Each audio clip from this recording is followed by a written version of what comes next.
Hello, good evening, and welcome to the first of four of these web TV thingies.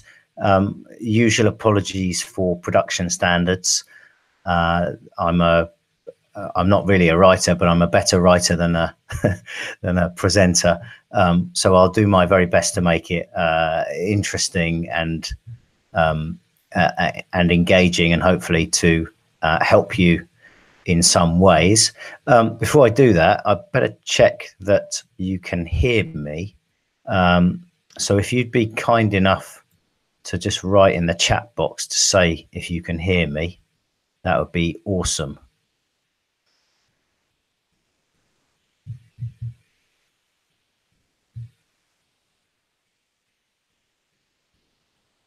Marvelous. Thank you very much. Thanks for that. That's the first thing.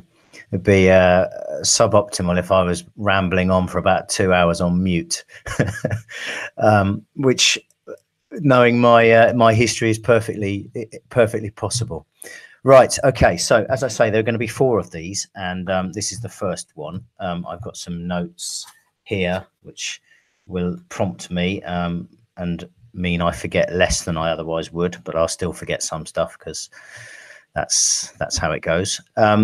This one's going to be about getting started and kind of an overview, and really less about Geegeez, I suppose, and more about the general principles and approaches to betting, and about you to some degree, and your appetite for risk, and your level of experience and available time, and that kind of thing. We will look at some Geegeez stuff as well, of course. That's the main reason, I suppose, why we're here.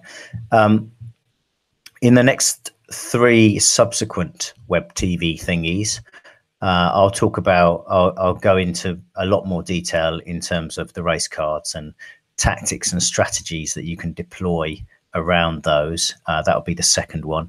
Then the third one, we'll look at the reporting suite and probably tracker in that as well, and some cool stuff around that.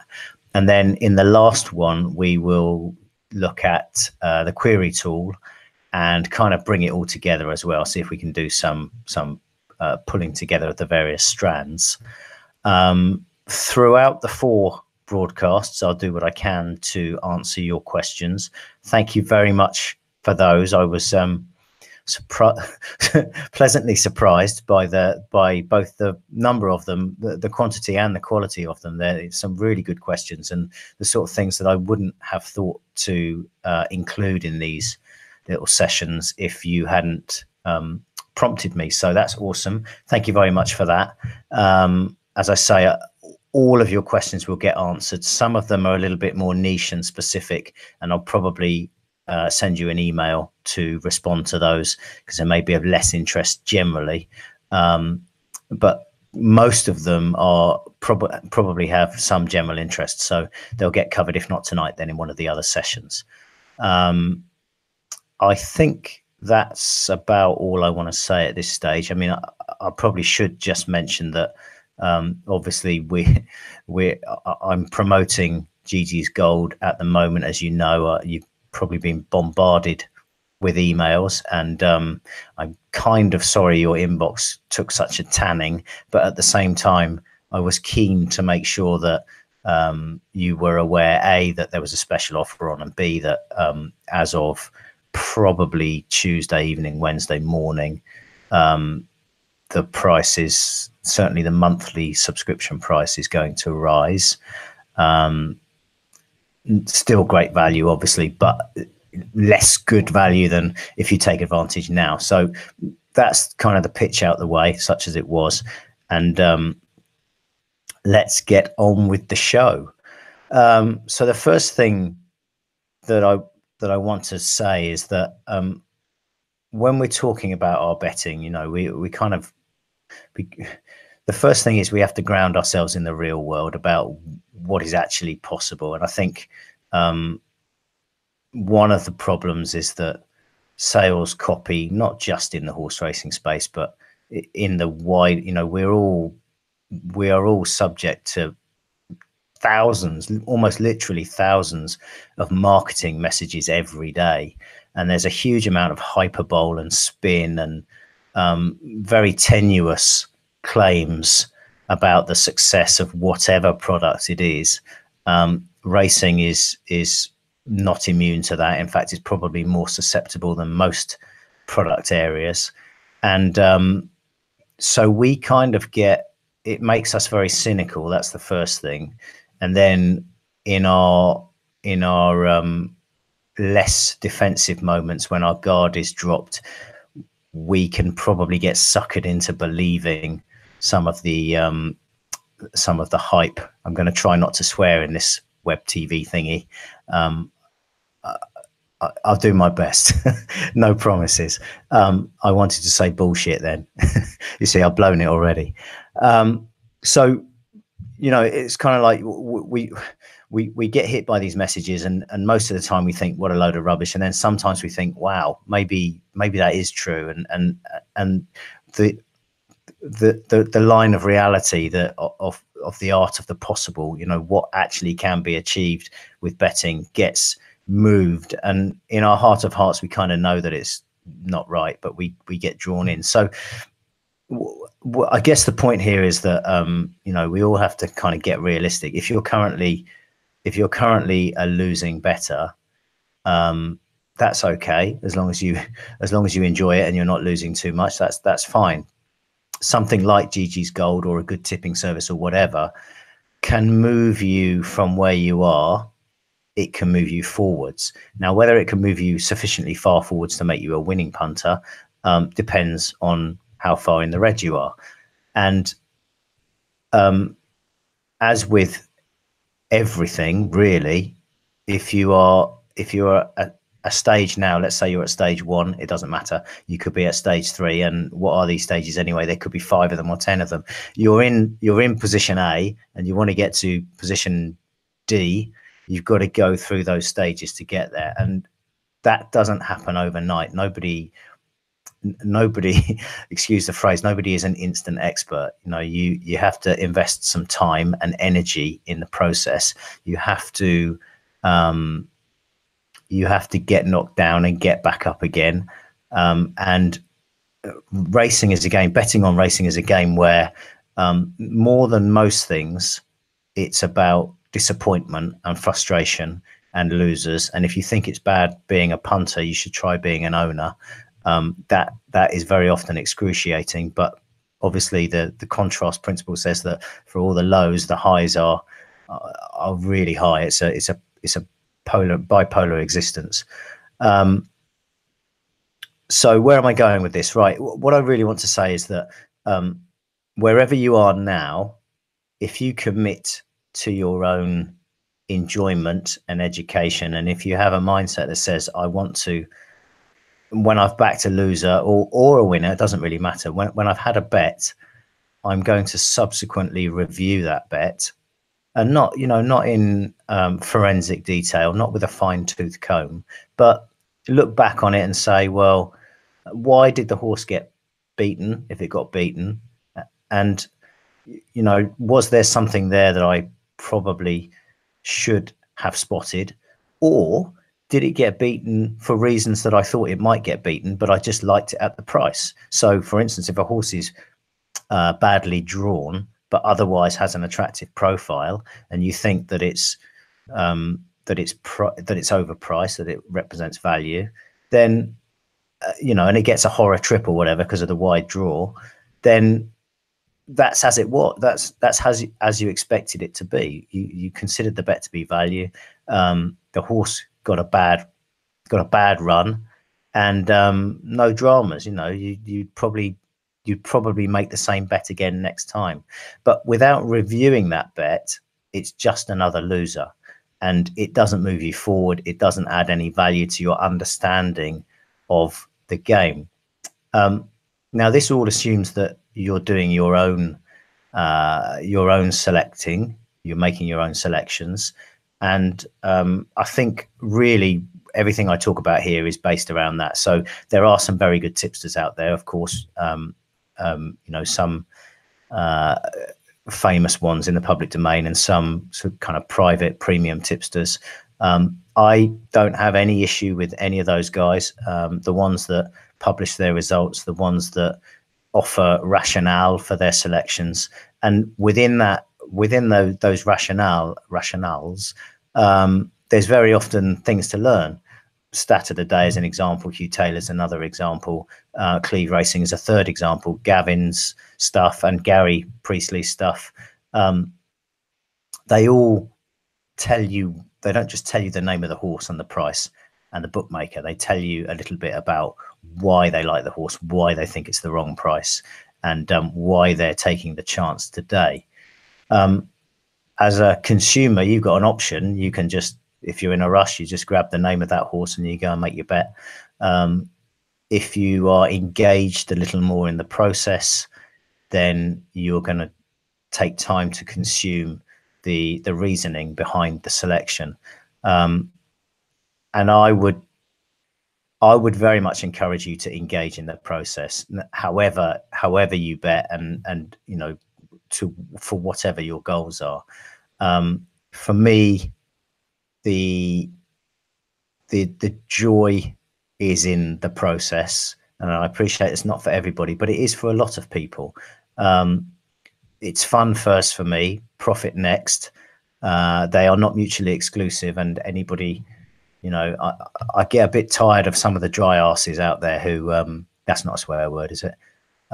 Who, you know, they're the kind of actuary punters, they're bean counters, and that's no offense to people who make their living as actuaries or bean counters.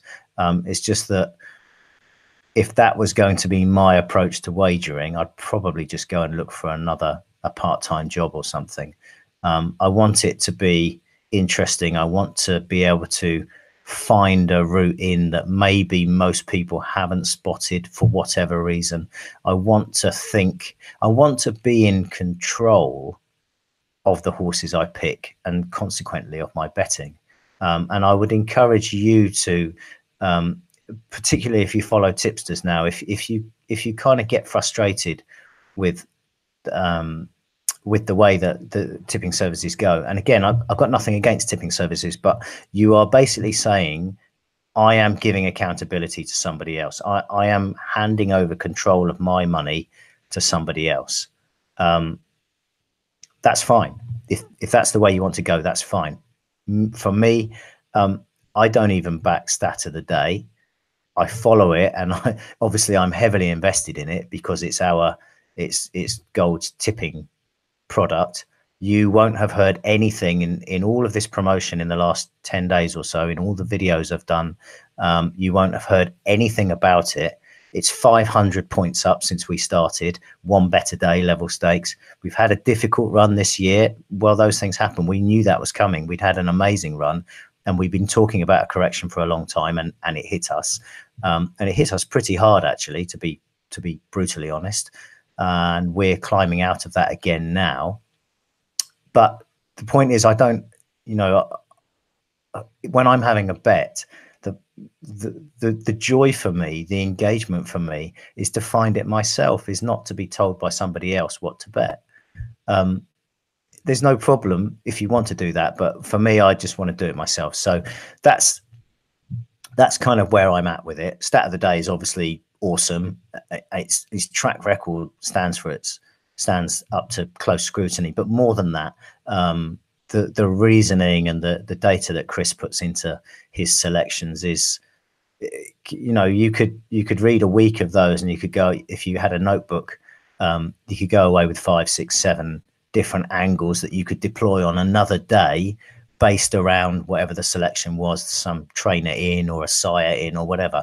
And for me, there's real power in that, real utility beyond the selection. The selection, you can back it in and of itself, but beyond that, there's a lot of additional value. So that's that. The other thing to say is that there's really there isn't a one size fits all approach to this. We're all different. We all have different levels of experience. We all have different amounts of time available to look. We all have different appetites to risk, different bankroll sizes, and different betting approaches. You could be a backer or a layer or a trader or an exotics player, a place pot better or a straight, exacta better, whatever. And if you're one of those things, if I sit here talking to you about another way, then it's not really that useful to you. It doesn't matter how you bet. It's about finding the way that works best for you, and start with what engages you in the process. What makes it fun for you, what makes it interesting for you. If you've got half an hour a night or in the morning on the days when you look, and that might only be 3 or 4 days a week, it might be less than that. For me, it's every day. I try and squeeze some time in somewhere, and sometimes it's more time and sometimes it's less time. But if you've got a finite amount of time, you can't look at all the racing. You've got to choose your battles, and the best place to choose your battles is where there is most information available to you, and particularly where there might be information available to you that isn't available to other people. I'm not talking about stable information, or you got to whisper about something, because generally that's a load of bollocks. Oh, blown it again. Generally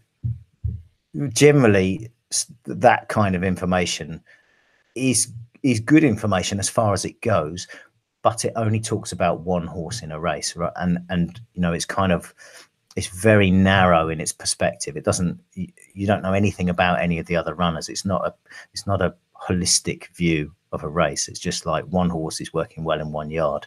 That's fine. But if it's a maiden race and a horse is working well, there could be 3 or 4 other horses that are also working well. And if you're taking 6 to 4 or 5 to 4 or even money, there's a good chance you're going to do that. And really, you've only got yourself to blame.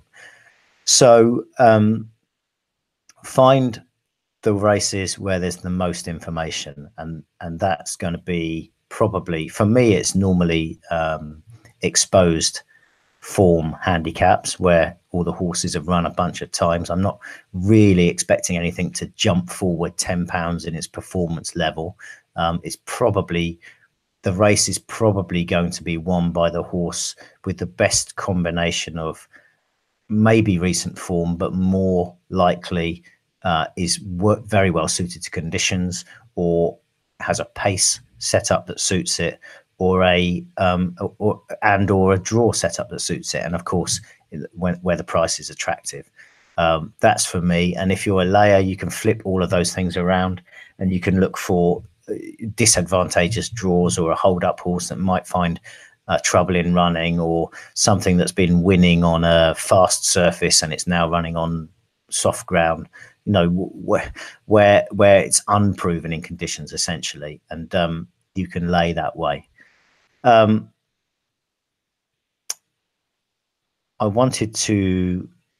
talked about being realistic already, and about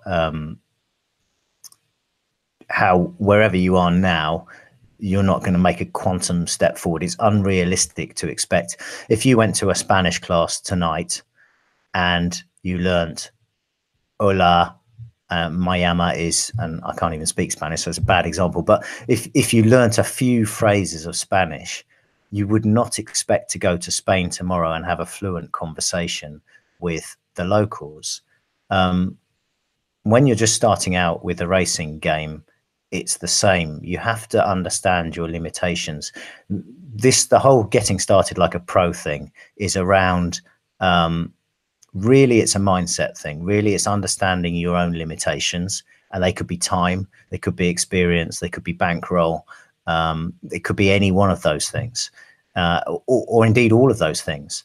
And the more you understand about yourself, the better chance you have, because you manage what's possible within the scope of what you know about yourself. I hope that makes sense. I mean, mindset's very difficult to teach, but we can all stop and take a pause and catch ourselves and think about you know, actually, why are we betting? Like, if you ask me why I have a bet, it's faintly narcissistic. It's about wanting to be right. It's about the puzzle. It's about seeing something that most people haven't seen. It revolves around me, and not especially in a financial way. It revolves around me in quite a personal way, and I think that's probably true for a lot of people. Now, there are other people who are purely and simply interested in the bottom line. Fair enough. It's not really the way I see it. Please understand me when I say that in spite of starting from an engagement perspective, in spite of enjoying the time I spend going from tab to tab, from card to card, from report to report, from horse form to pace, whatever, I really love that time, and I wish I could spend more time doing it. I wouldn't probably do it if at the end of the year, every year, I was losing money. My investment in that time, it's a hobby, and most people pay for their hobbies. If you're a golfer, you're in for fortunes. If you own a bit of a racehorse, it's not cheap. If you're a smoker or a drinker, then you know all of these things cost money. So our hobbies and pastimes and interests and the things we do cost us money. Betting on racing is one of those where we can enjoy it, and at the end of the year, at the end of a year's enjoyment, we can have a few more quid than we started with, or we can break even, or we can lose a little bit and consider that an acceptable price for the joy and the fun that we've had across 12 months, or whatever time period. Importantly, they're not mutually exclusive. I said that already, and I will come back to that multiple times across the 4 sessions. We really are. It's got to be fun, and there's got to be the chance to make a profit. We need to think long term. That's the other thing. That's the other mindset thing. For the pros, you could get chinned by a short head in consecutive races on 20-1 wagers that you've had, and that's going to be a very difficult day. But over the course of a year, you're going to those short head reversals are going to come out in your favor. And if you are set up to deal with that, if you can be sanguine enough to take that on the chin, not easy, granted, then you have a real good chance. And the reality is that you're probably going to be pretty pissed off if and when that happens. But if you know deep down that on another day it's going to go your way, then that's fine. So the pro mindset is definitely a longer term perspective. They can take those hits on the chin. The other thing associated with that is bankroll. Now, I got some questions about staking, and it's a really personal thing, and I don't want to talk about it too much because different people will have very different approaches on it. My own staking is quite feel based. Generally, I would bet between £10 and £30 on a horse. So not a huge amount, but it depends what everybody has their own kind of scale of betting, and it really doesn't matter if you bet £1, £10, £100, £1,000. It's irrelevant. That you have to take that in the context of how much money you've got available for betting and what your aspirations are in terms of bankroll and profit. So my average bet would be £10 to £30, depending on probably the odds. Occasionally I will have a bigger bet. Sometimes I'll have a much bigger bet, very occasionally. But that would be like, every 2 or 3 months, maybe even less often than that. On a day-to-day basis, I'd be betting £10 to £30 per selection. often each way, and excuse me, and that's based around the odds of the horses that I bet, which would normally be 6-1, 7-1, 8-1. I back shorter horses sometimes, fairly often I back shorter horses, but generally speaking, I'll be backing horses that are each way prices, and I may or may not bet them each way. As a consequence of the price of the horses I bet and the amount I bet on average, I know how long my losing run can be, and therefore how much I need in the tank to sustain a difficult time. I don't keep a formal structured bank, and if you do that, fair play to you, very good. And if you bet to a staking plan or to level stakes, fair play to you. As I say, mine's much more feel based, but I know that my betting is never going to get me into trouble. I'm always betting financially within a comfort zone, and obviously I would implore everybody to work to that basis. Do I want to say anything else on staking? No, not really. I probably didn't want to say that much, actually.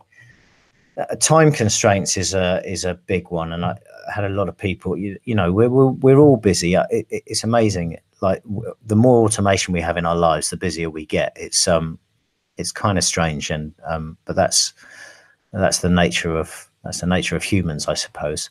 Anyway, we're all busy, and we have to prioritize what we can achieve in the time that we've got available. And if you've only got half an hour to spend, then I would spend 10 minutes of that looking for potential races in which to bet, and the other 20 minutes choosing one race and getting, fairly stuck into it, rather than trying to cover 4, 5, 6 races and doing a lucky 15 or a lucky 63 or whatever.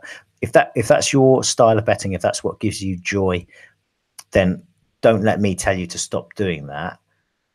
But it's not what I would do. I think the most important thing that you can bring to your betting is to be selective and to be careful in the races that you choose to bet in.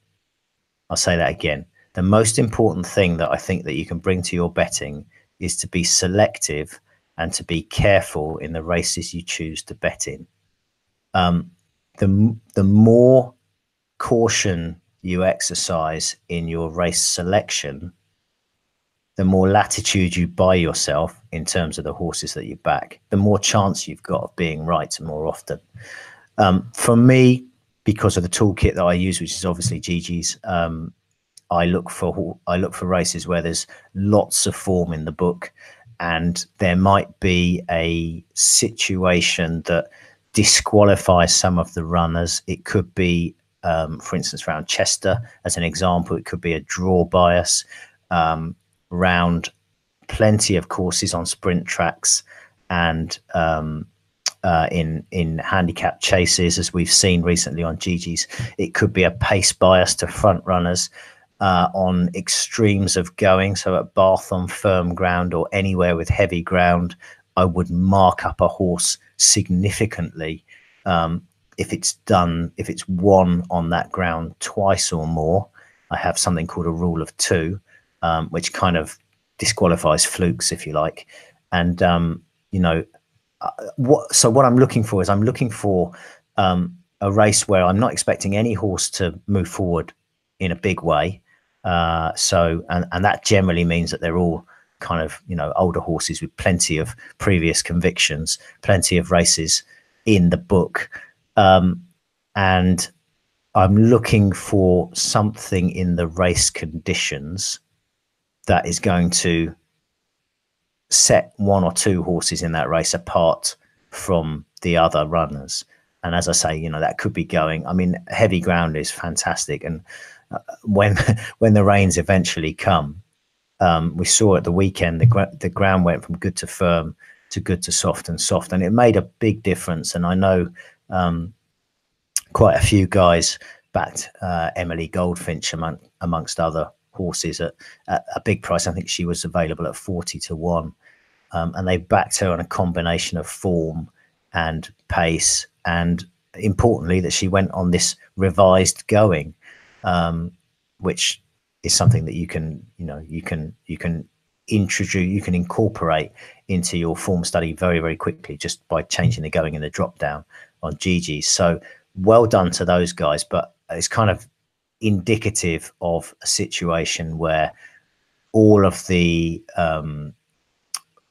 conditional factors sort of didn't point necessarily unambiguously to one horse. There were other runners for which you could make a case, including the favourite, but the favourite was 3-1, and this lass was 40-1. So it's not difficult to, if you trust yourself to make those plays, to back horses at those kind of prices, and the more information and awareness you have, and the more you expose yourself to this, the more you will trust yourself, then you have a good chance of making a decent score. Like a 40-1 winner lights up any weekend, doesn't it?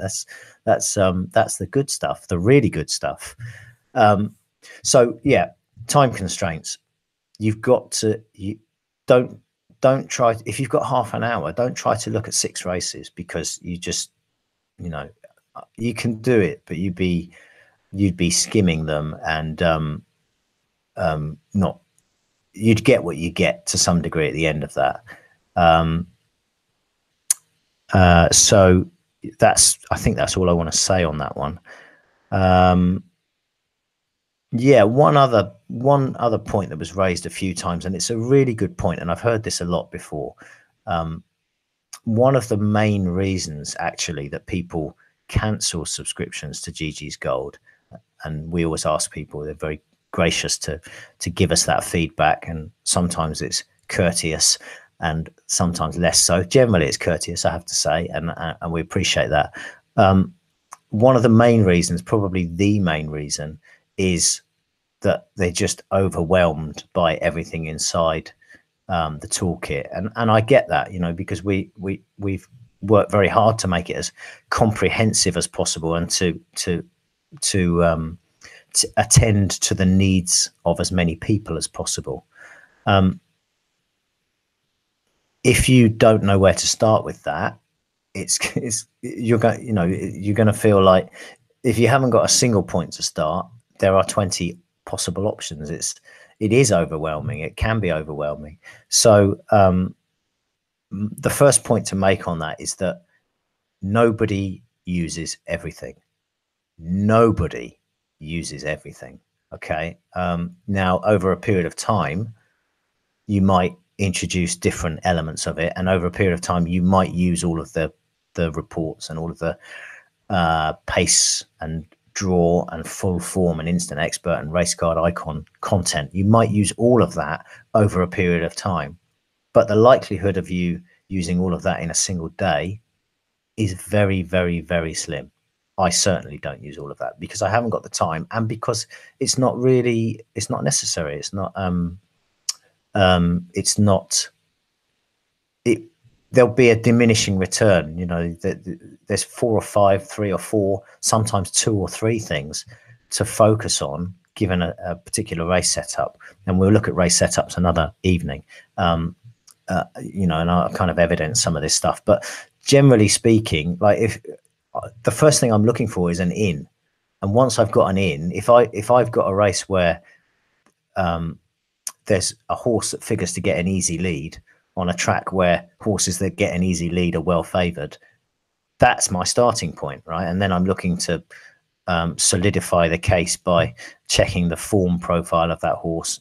If it's a flat race, checking it's not compromised by a draw, by being drawn in the car park. But even then, if it's a lone pace angle, it can probably overcome an ostensibly poor draw.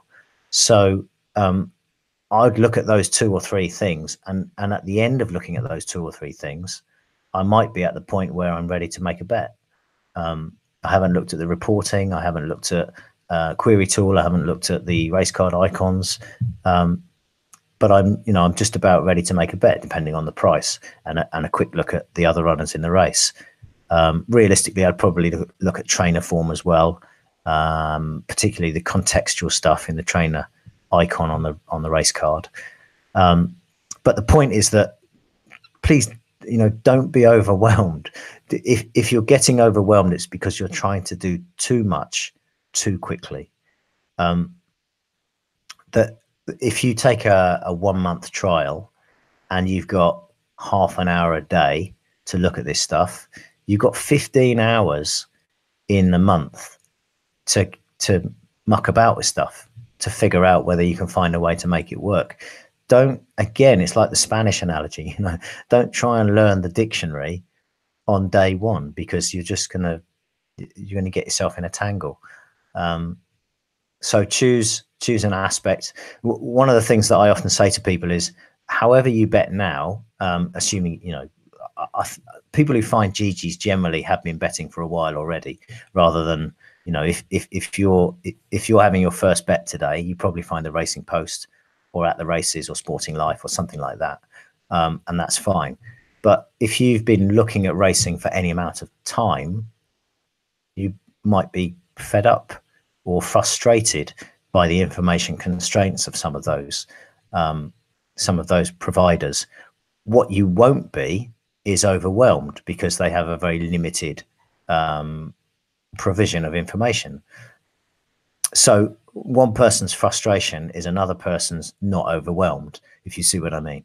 When you come to Geegeez, there's obviously a lot more, but the starting point for you should be, the first thing to do to get your feet under the table is to try to do what you were doing wherever you did it before on Geegeez. So that's the first thing, right? Just replicate what you were already doing. If you can do that, then you can start reaching up here for a book, reaching over there for a library or whatever. You can start incorporating other elements. And I think, don't do it in a, it hasn't got to work. Not everything has to work for you, and nothing has to work straight away for you. Just take your time with it. Be very forgiving of yourself and forgiving of the things that you don't necessarily understand. If it was me, I would spend, it depends what you know already, but the instant expert is obviously it's a bit of a blunt instrument in one regard. There's no nuance in it. There's no finessing to it. But as an overview of a race, it's fantastic. It really gives you, as the name suggests, it gives you a very quick insight into the field, and whether it's a competitive race. If you see a lot of green and amber there, it's probably a competitive race. If you see a lot of grey and red, particularly a lot of red, then it's probably an uncompetitive race if there's one or two horses that have got green. So I'd always be looking for that contrast principle between horses that are that shape as well suited to conditions in a race where most of them appear unsuited to conditions. And in the first instance, you can do that with the colour, the green, the amber, the red and the grey. But it's worth going beyond that and looking in the boxes, looking at the numbers. So, for instance, a red box could be no wins out of 1 run, and it could be no wins out of 10 runs. I wouldn't be ready to sign the death warrant. It's a bad choice of phrase, but I wouldn't discount a horse if it was none from 1 under a given condition. But I almost certainly would if it was none from 10 under that condition. So, although you can get a lot just from looking at the colour, there is plenty more to be gleaned from looking in the boxes and being making those distinctions between horses with less previous convictions and those who have proven time and time again that they are not up to it. Like, for example, who would put Danny Welbeck in their England squad? How many times do we have to see him fail to deliver before we know he's not good enough? But then there's that other guy, Callum Wilson, who just happens to play for Bournemouth, who missed the gig again. It's preposterous. I mean, he might not be good enough, but he hasn't shown unequivocally, like Danny Welbeck has, that he's not good enough. And you know, that's an analogy that basically there are horses that there are some sprinters who are absolute criminals in terms of, you know, the price they go off. They habitually go off 3-1, 7-2, 4-1, and they always get beaten. Don't be suckered into those horses. Look at the numbers in the boxes and make that your starting point. If you're already familiar with the form profiling, then the next thing to look at, I would suggest, is the on the flat draw is quite easy to get your head around. It's not always relevant, and so clearly, you know, you need to make some judgment calls on that. We'll cover draw, excuse me, we've covered draw and also pace in the next webinar in more detail, but I'll probably touch on something a bit later on, just to something I wanted to show you in relation to a race tomorrow night. One last thing on the point of overwhelm is, and I've touched on this already in a different context, is you haven't got to bet in every race. If you're the kind of person who likes an action bet, welcome to the club. I love an action bet. You know, there probably isn't a day. Today was an exception, actually, because I've just been super busy with family stuff and preparing for this and blah and blah. But it's quite rare the day when I don't have, when I don't at some point in the afternoon during whatever else I'm doing, I don't say, right, what time is it now? What's the next race off? And have a very quick cursory look at the information that I have in front of me and have a small bet, just to what, you know, normally I get my joy from the study, the looking at the horses, but sometimes I just get my joy from being invested. wrong choice of word probably in this context, but having a bet and watching the race and, you know, cheering a horse. I'm very comfortable with the fact that I get what I get in that context, right? I haven't done enough legwork. I've got good tools that if I just happen to be looking at them at the right time and there's a, you know, there is an in that race, then great. But generally I'll be having a small action bet for no particular reason apart from I just fancy having a small action bet.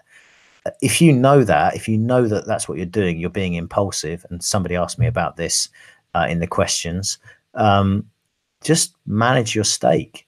You know, if you normally bet, I don't know, let's say you normally bet £5, bet £2 or £1.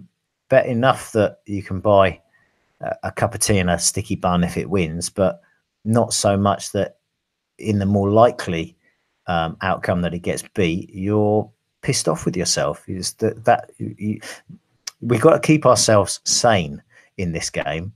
We're going to have, you know, even when we're betting sensibly and putting our time in beforehand, we're going to have more losers than winners. That's just the nature of it. We can manage our own performance, I think. And if you know that you like action bets, don't be ashamed of that. I would say don't even try to cut it out of your game. I've never tried to cut action bets out of my game.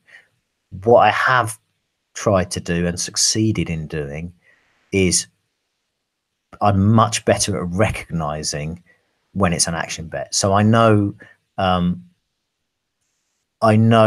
when I deserve to get a good result, and I know when I perhaps don't deserve to get a good result. I'm still hoping to get one, and I'm still enjoying the buzz of watching the race and having a small bet on it, but it's a small bet. And you know, as I said, I get what I get. So that's really important. I think if you like to bet, if you like the action, then, you know, just tone your stakes down when you haven't really put the legwork in, and enjoy the ride. Why not?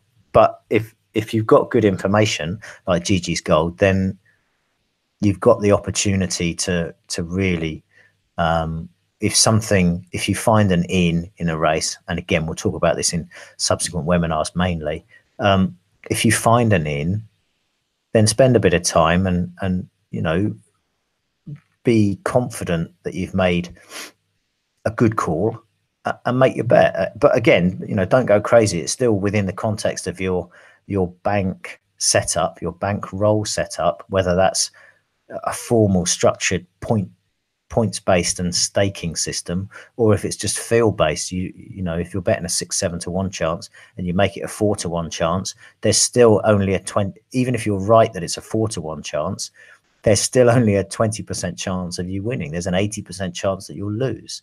So, you know, we have to think like that. We have to know that if we make something a 4 to 1 chance and it's a 7 to 1, we can get 7 to 1. It's a good bet if we're right about the fact that it's 4 to 1 or thereabouts. It's a good bet, but it's still probably going to lose, and that's okay.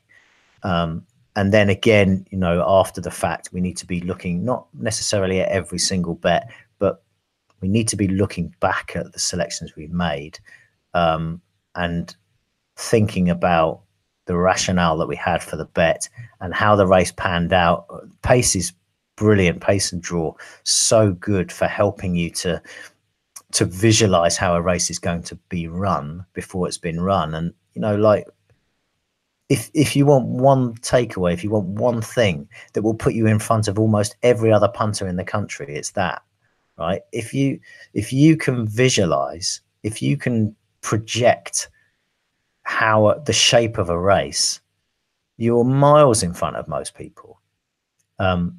And it's really not difficult to do. You know, you may have been betting for 50 years and never thought about that. That doesn't mean you can't incorporate this. You absolutely can, and it's not going to take you a long time to do it. So if that is you, if you've been betting for, you know, 10 years, whatever, if you've been betting for a significant period of time and you've never really thought about this, and you've got some access to Geegeez Gold either through a trial sub or a longer term, you know, taken maybe the winter season or the annual discount, whatever, or you're already a member, you know, and you don't currently factor in that pace stuff, please look at the pace stuff. It is gold, no pun intended. Also, obviously, look at the user guide. There's good stuff in there. There's video. I did some video in this little sequence, which is helpful to some degree. I'll do some more in the next web TV thingy. I think I'm going to do that in the next one.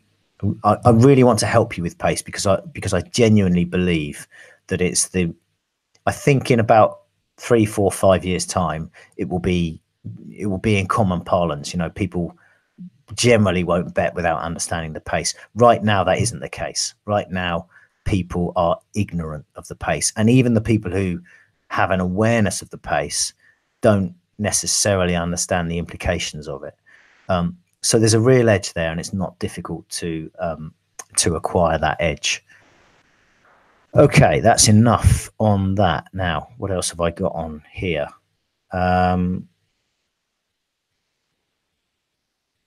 Yeah, I did want to say something about, I guess it goes back to mindset a little bit and the pro approach. If you need to be right all the time, if you need a winner at all costs, you've got to be betting at the sharp end of the market. You've got to be backing short priced horses, probably short priced favorites almost all the time. And you'll have more winners, but you'll probably lose because the market is generally, the market generally doesn't make mistakes at the very sharp end. Now, occasionally it does, but as a rule, the market is most right about the price of the favorite. So to put that in a statistical context, the disparity between odds and win strike rate is that they are least disparate. They are closest together with shortest price horses. So even monies win, you know, approximately 45% of the time, which is close to what you would expect, even money being 50%. When you get out to 20%, 20 to 1, they win kind of like 3% of the time or 2% of the time, you know, so they're more like a 50 to 1 chance. The disparity between the true chance and the odds available is much greater. The flip side of that is that there are a lot more ricks or wrongly priced horses between let's say 6 to 1 and 12 to 1. There's plenty of juice in that odds range. As you get higher, there are some bigger ricks, but there's a lot, there's a lot of rubbish in there as well, and we can get suckered into bad bets in that range as well. But the key is that if you need to bet short prices, you've got to be really, really good. So it's like, most people think football betting is easier, and on the basis that it can only be a home. If you're betting the 1-2x stuff, it can only be a home win, an away win, or a draw. There's only 3 possible outcomes. I suppose you've got a pretty good chance of being right, especially when one of the teams is likely to be fairly well favoured. But trying to come out in front over a period of time betting football is really hard. I'd say and I've got no data to back this up, but I would say there are more punters in front from betting on racing than there are from betting on football. Football's pretty tricky. So that's that.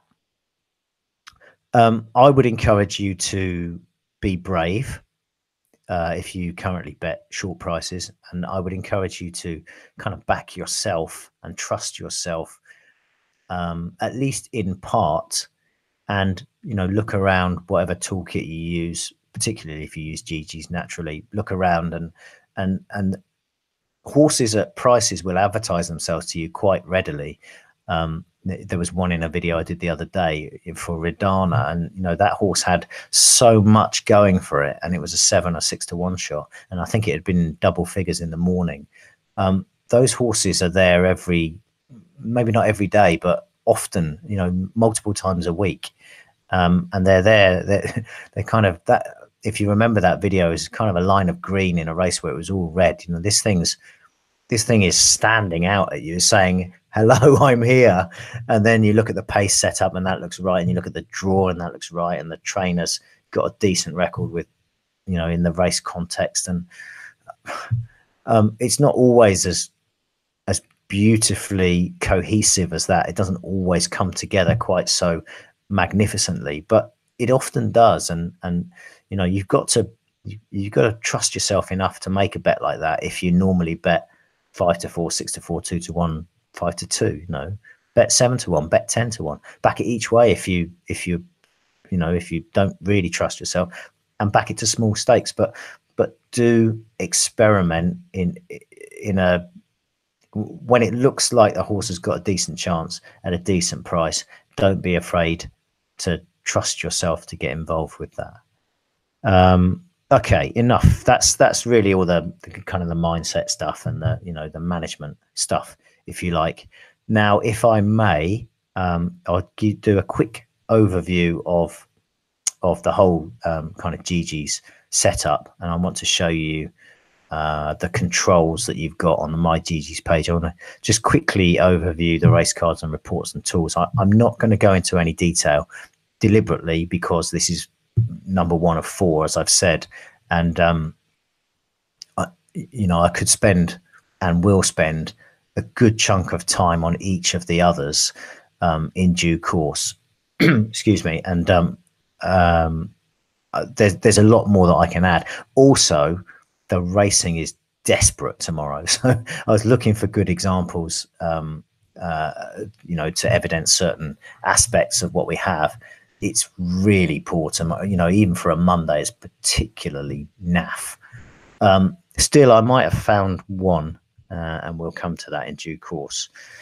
Now then, right, this is the tricky technical bit where I have to try and segue from my ugly mug to the computer desktop.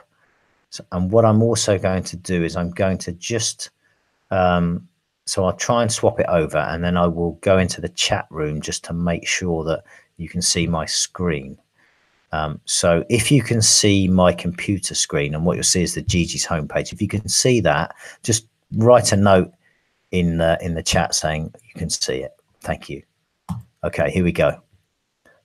Also, please confirm you can hear me as well. That's the other thing. We don't want that mute experience. Right. Okay. How are we doing? Let's. Right. What do we got here?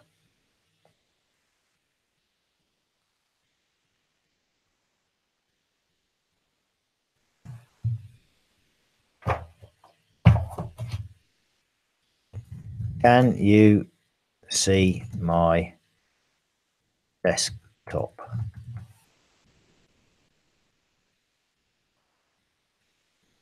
Yes, can hear. Excellent. Okay, good. Marvelous. Right, let's crack on then. So, okay, brilliant. Thank you. Right, let's go. So that's the home page, as you know. I want to start here. My Geegeez. Oh, how do you like the new branding? By the way, it's just a bit clearer. I think it's obviously nothing big. It was red, and I miss the little guy there, the wild-eyed horse with the little jockey on him. But I suppose it looks a bit slicker and more professional now. It's the price you have to pay, I guess. The price of progress is a tragedy. Okay, so here's my Geegeez, and when you're a subscriber, this is where you log in, and this is where you land. And there's a bit here that tells you about your membership level and your username and all that sort of stuff. This link allows you to manage your account, so you can change it, update your details. You can upgrade or downgrade your account there. You can cancel your account if you need to as well from that link. And then there's a whole bunch of help information over here. Now, if you're new, please, please, please, please, please, please, please, please, please download the user guide. It's a big old book now. It's nearly 100 pages.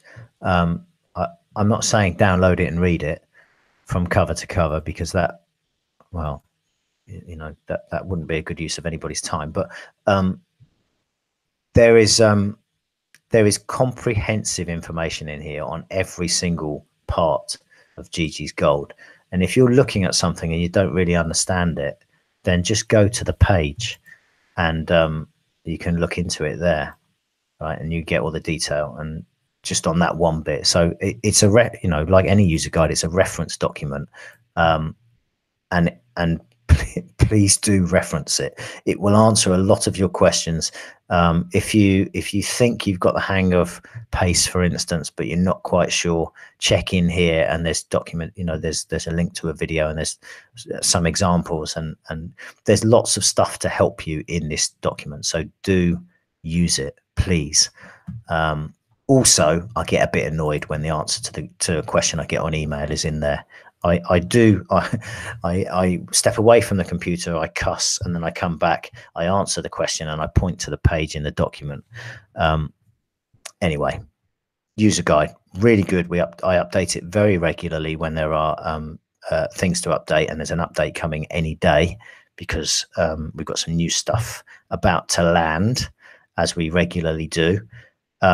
Please do make yourself familiar with that. The Gold Playbook is really good. These are strategies and tactics that you can deploy on various parts of the what we have. So so do have a play around with that as well. There's a bunch of videos here. Now, some of them are older than others, and a few of them probably need updating. So bear with me on that, but all of them will add some value at least. If you need to contact us, there's detail down there.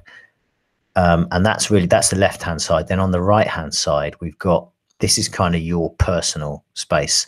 There's some tipping league content here, which if you're into the tipping league, you can stay abreast of your situation. Your daily tips will be flagged here.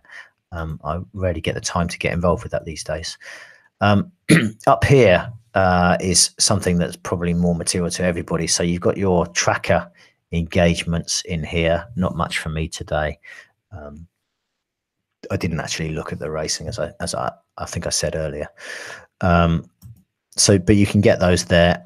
Also, you can you can get emails, tracker emails, which I will find an example of, and you can just receive emails about the horses or any of horses, trainers, jockeys, and sires, and you can get them for the runners the next day or the next 5 days. So that's quite useful. I'm just going to flip back to my screen because I do want to show you that email. But I don't want to show you every other email in my inbox. So just bear with me a second and I'll find tonight's 7 o'clock email. There we go. Right. Okay. Now let's flip back again. I'm going to be an old hand at this by the end of it. Application window, that one, share. Woohoo. All right. If you can see that, that's what your emails look like. So you get obviously broken down by horses, jockeys, trainers, and sires. There are some notes if you've made notes. Does that make it bigger? No. Let me see if I can do that. There we go. So you can see that I have Paul George as a trainer to note at the moment. I don't know which way his career is going to go, but he started very promisingly, and he's certainly a guy to be interested in. He's got a runner in this Windsor race tomorrow, which is fiendishly difficult. I mean, seriously hard race. Malinas is a sire that I'm tracking, as you can see, and obviously I follow David Probert's career closely because Geegeez sponsors David, and he wears Geegeez on his breeches and is a great brand ambassador. I think that's the terminology these days. He's ridden 50 plus winners already this season, so great guy. Anyway, this is what your tracker email looks like. Right, let me get back to the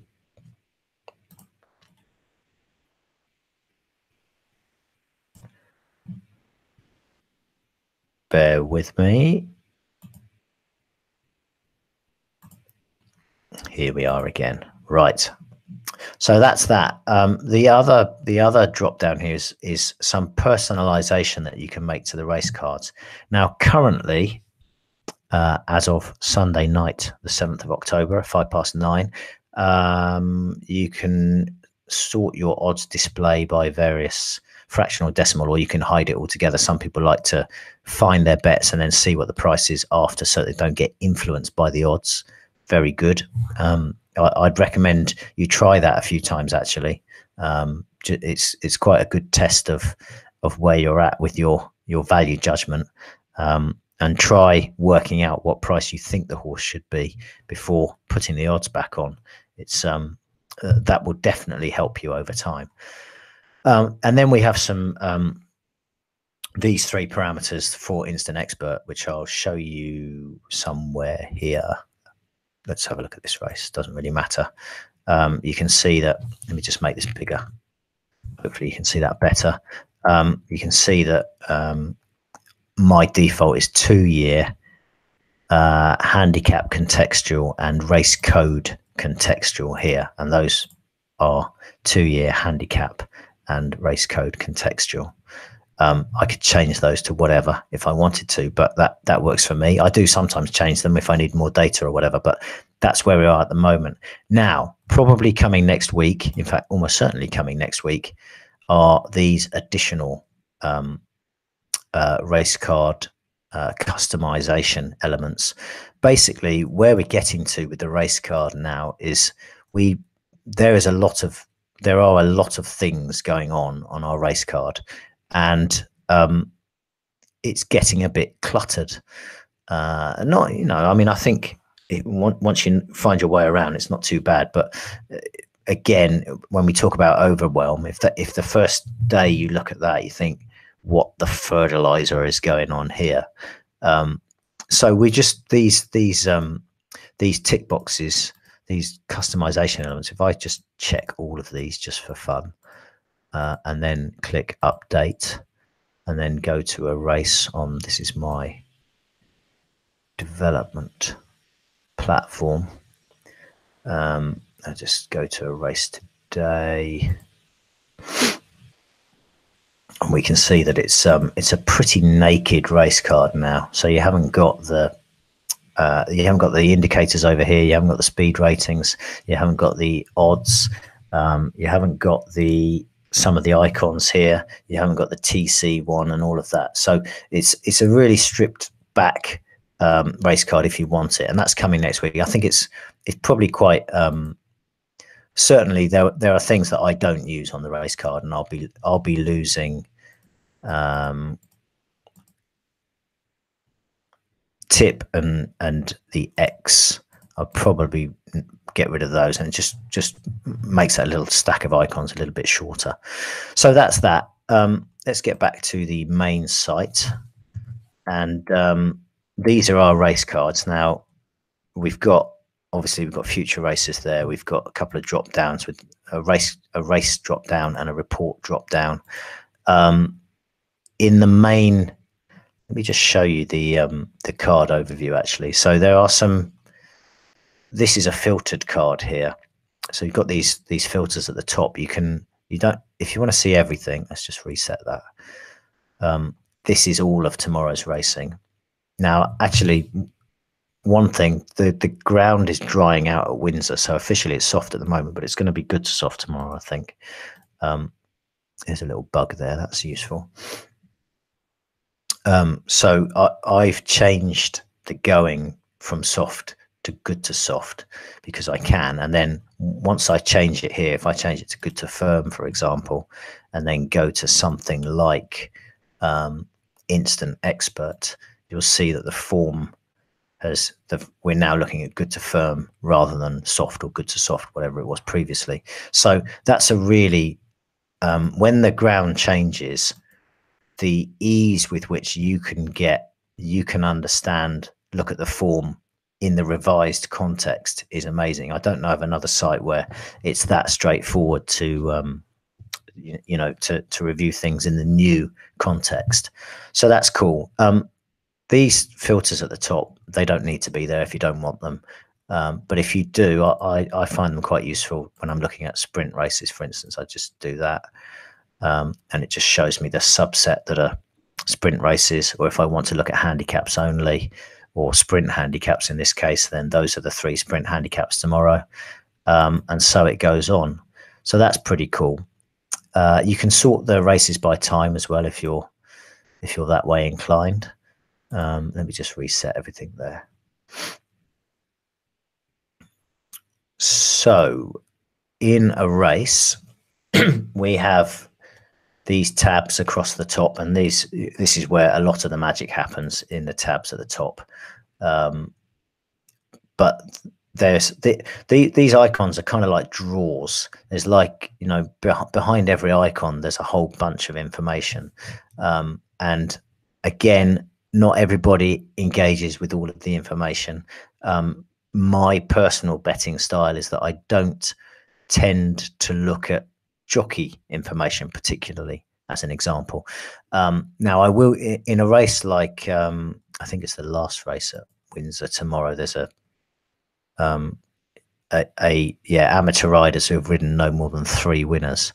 I mean, this is not a race to bet in probably, but I like sprint handicaps, and I kind of was attracted to this race in the first instance. But in a race like this, you can kind of see that most of them, I mean, this jockey has ridden a winner, which sets him apart from plenty of them. This jockey's ridden 2. Almost by default, he's got to be of interest because there are so many of them who are so desperately inexperienced. But so that's that one race. But as a rule, I wouldn't be looking at jockey form.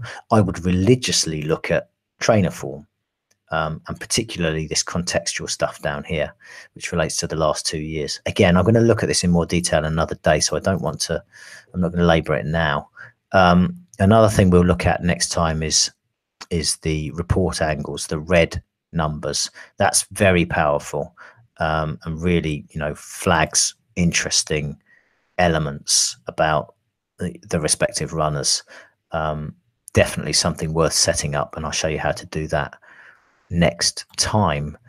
We have comments, and we've got breeding and sire data. Very good 2-year snippet data for sires.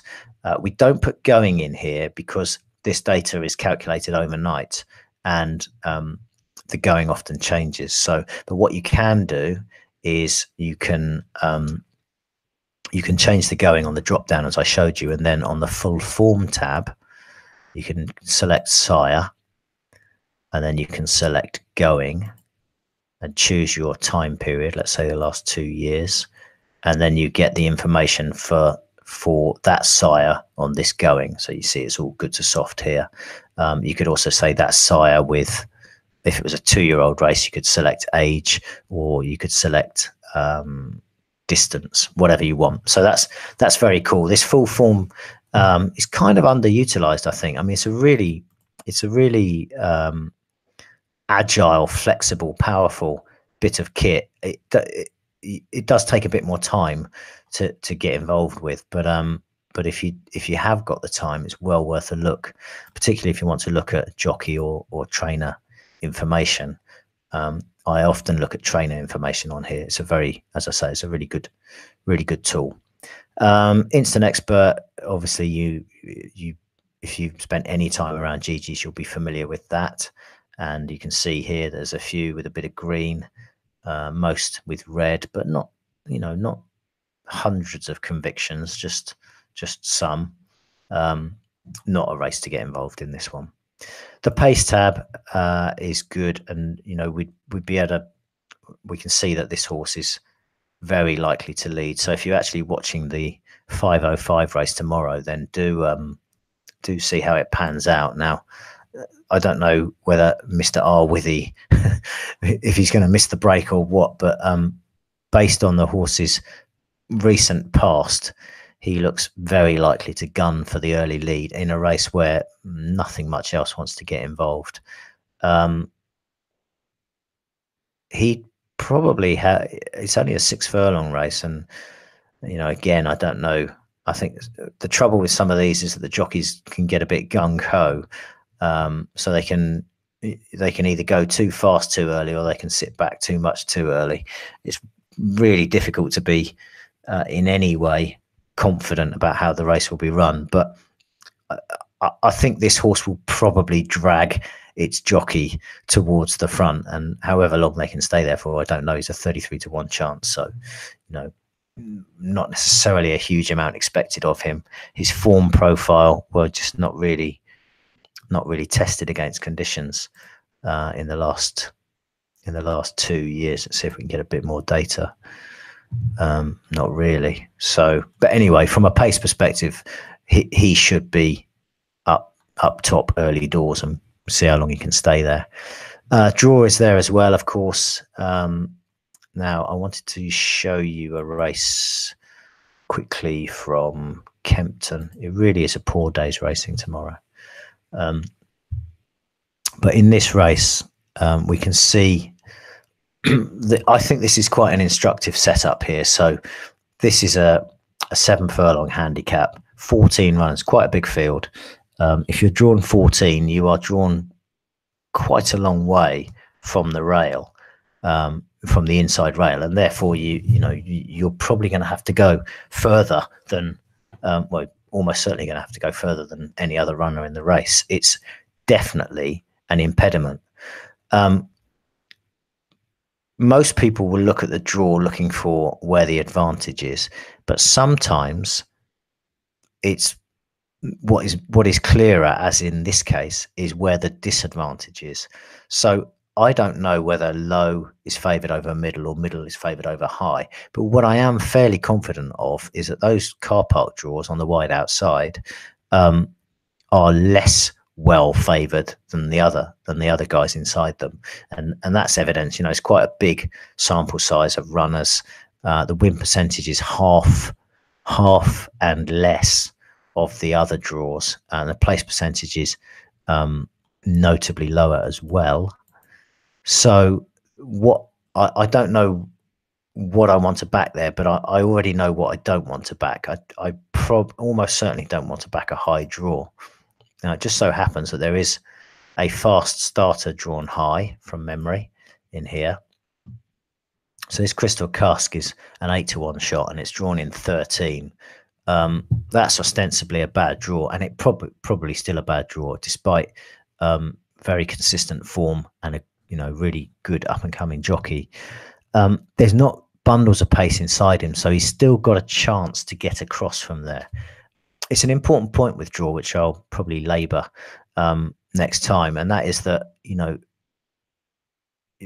don't take draw in isolation from pace. You could use these two in concert. Draw and pace together are very, very powerful. We can see here, for instance, that Crystal Cast got a really, you know, a really wide draw. But is it a bad draw? Well, it's not a good draw, but at the same time, this horse has a pretty solid chance to get across.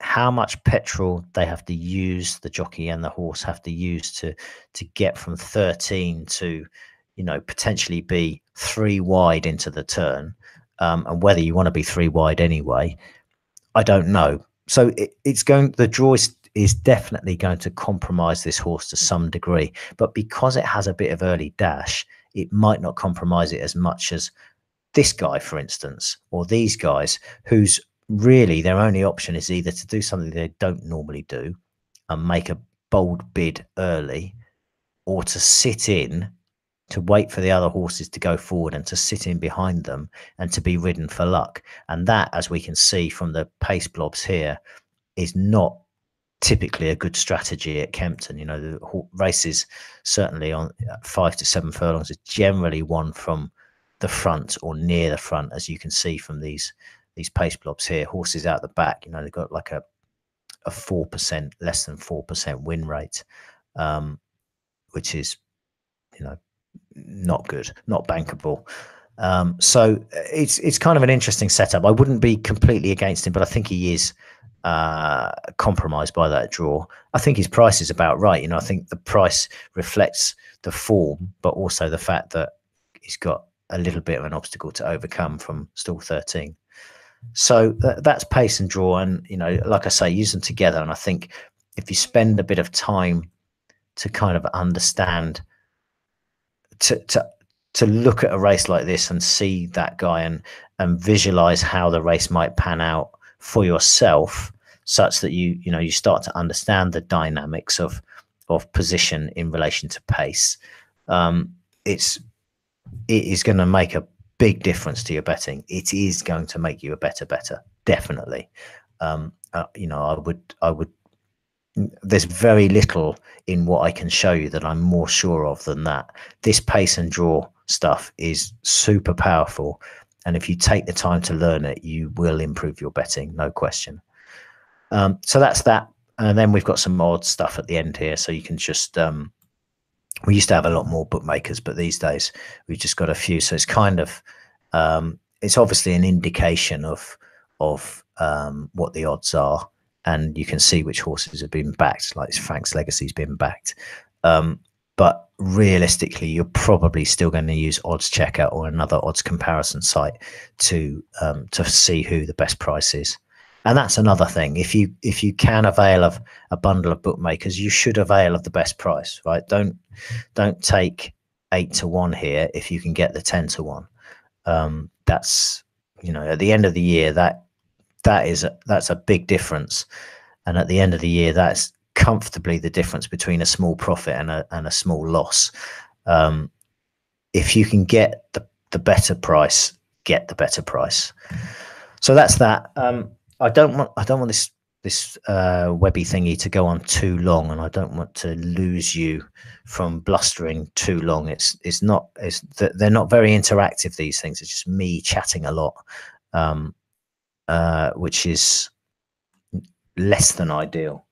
So I'll quickly go through the reports again. In fact, I'm probably not even going to open any of them up. The reports can be accessed from the menu item here, from the report selector, and if you click on the reports page as well, click on the reports menu item, you get this page here.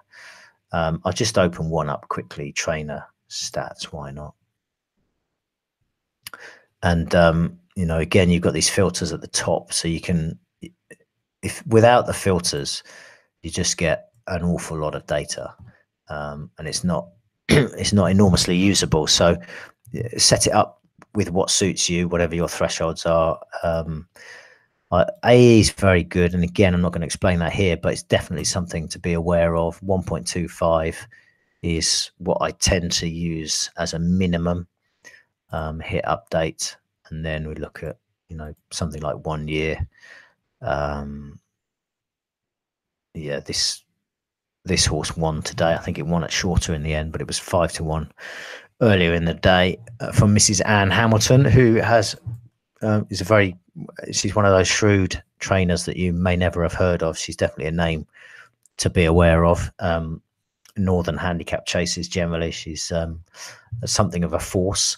So that's a lot of our reports are laid out like this. Again, I'll cover the reports in more detail another day, but they are very powerful in terms of finding a way into a race. So as an example, you know, the win profit is not exciting, but the AE and IV are good. The strike rate is high on a kind of a meaningful number of runners, and so the horse advertises itself as worthy of looking at that race. Now, personally, if I would have started here, I'd have clicked on here and gone to the race, and I almost certainly wouldn't have bet this horse because I thought the race was pretty competitive. Von Romane showed itself to be well suited to conditions. I think it was the Flying Portrait looked set for an easy on a track that, you know, favours pace. In actual fact, those two horses were involved in the finish, but they finished second and third behind Nutswell. So, you know, you can't win them all, but the point is that the report suite will very often flag a horse that in the end might not be a bet, but it might say this horse is worth looking at in more detail in the context of the race in which it's running. So that's the reports. Again, we'll talk about that in more detail another time. We have something called a draw analyzer, and this is basically a research tool. You can choose any track you want. Let's have a look at Dundalk, 5 furlongs, actual draw handicaps. Yeah, big fields, why not? We can see a nice linear chart showing that low draws are favoured, are more favoured than middle draws, and middle draws are more favoured than high draws. Something that is true for the place part as well. So, you know, if you're the kind of person that likes to dig around with the data, you'll have some fun with Draw Analyzer, and you can, all other things being equal, you definitely want to be drawn inside on the 5 furlong strip at Dundalk. Now, generally speaking, most people would not be interested in the draw at Dundalk unless there was racing at Dundalk that day. And of course, if there is racing at Dundalk on any given day, you can go to, got all those tabs open and none of them's got a race card. And the one that has got a jumps card. You can go to the draw tab for Dundalk or wherever, and you can look at it there in the context of the race you're looking at. But Draw Analyzer is there if you're interested in that sort of thing. Query tool, I'm going to talk about this another day. All I'm going to say at this stage is it lives under the tools menu, and I will show you this in more detail very soon. What I will tell you is that we are introducing last run and second last run to Query Tool, which is a fairly it's a big job to test all that, and it's not going to arrive anytime soon, just because the testing overhead is vast, but it's in the pipeline and we're working on it, so that's cool. I hope. I'm certainly excited about it anyway. Oh yeah, I definitely need to tell you about this before I close. Stat of the day. Now, I did mention it earlier. We have our stat of the day, which is, where's the update? Here we are. The most recent update. We had a losing week, sadly. One non-runner, so five runners and 130 winner. Small loss of 2/3 of a point, which makes October, which only started this week, the same. 2018, we as I said, we've had a difficult run this year. We're still just about in front, but you know, historically we'd have been by this time of the year, we'd probably been 50, 60 points up. So we're a fair bit behind where we normally would be, but we had a very good year last year and a really good start to this year. And then we suffered a correction. It's been a pretty moderate summer, all told. I think most tipsters are struggling to one degree or another. Anyway, that is the tipping game. It's a very hard game, and it can't be gravy all the time. As you can see, there's our overall figures, so they're pretty good. And I'll leave that there. So we do have a daily tip, which is called Stat of the Day, and you can find that on the home page on the right-hand side over here if you're interested in that. We also have a forum, and we have a tipping league, and we have some other stuff like we review various services and publish their performance on that page. And do a weekly update of that as well. So that's it's bang on an hour and a half now, and that's enough. That's all I wanted to say, really. The last thing to say very quickly, and apologies for the party political broadcast. As you can see from this block at the top, there is a discount available at the moment if you like what you've seen and you're excited about putting that to work for you. This is going to close Tuesday evening or Wednesday morning, so you've got basically another 36, 48 hours to get involved if you'd like to. Easiest way to get involved is just go to geegeez.co.uk and do as it says, click there to register. If you're not sure, you can take a £1 trial for 30 days, and then you go on to a £30 monthly subscription if you want to carry on. You'll roll onto that automatically, I should say. So basically, if you don't want to carry on, then cancel. And if you forget to cancel, don't worry. It's not a drama. It happens.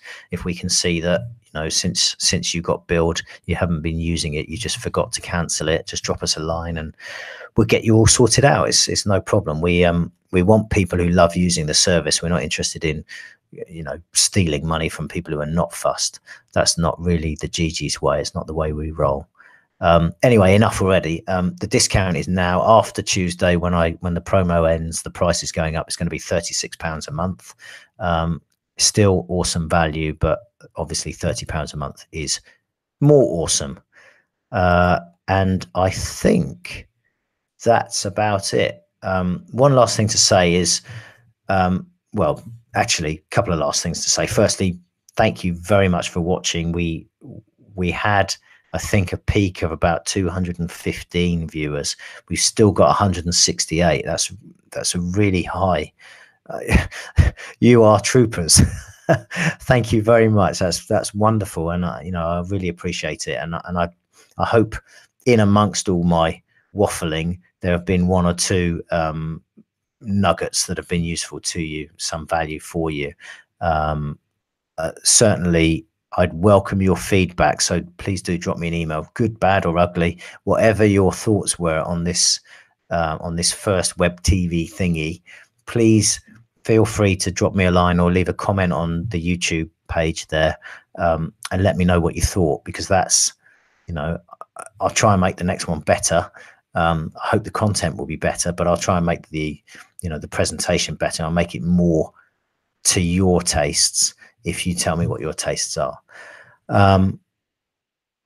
I quite enjoyed that, actually. I was a bit apprehensive about it, but I did enjoy it, and I hope, as I say, you got some value out of it. Thank you very, very much for giving up your Sunday evening to join me. And yeah, I wish you all the luck with Geegeez Gold. Not every day's a winning day. Can't be like that, you know that. But we've got some good kit there, which I'm going to show you more of in the near future. And well, it's turned my punting around, and more importantly, lots and lots and lots and lots of other people. And maybe it can do the same for you if it isn't already. Again, thank you very much for watching. Matt Bisogno saying good evening for now.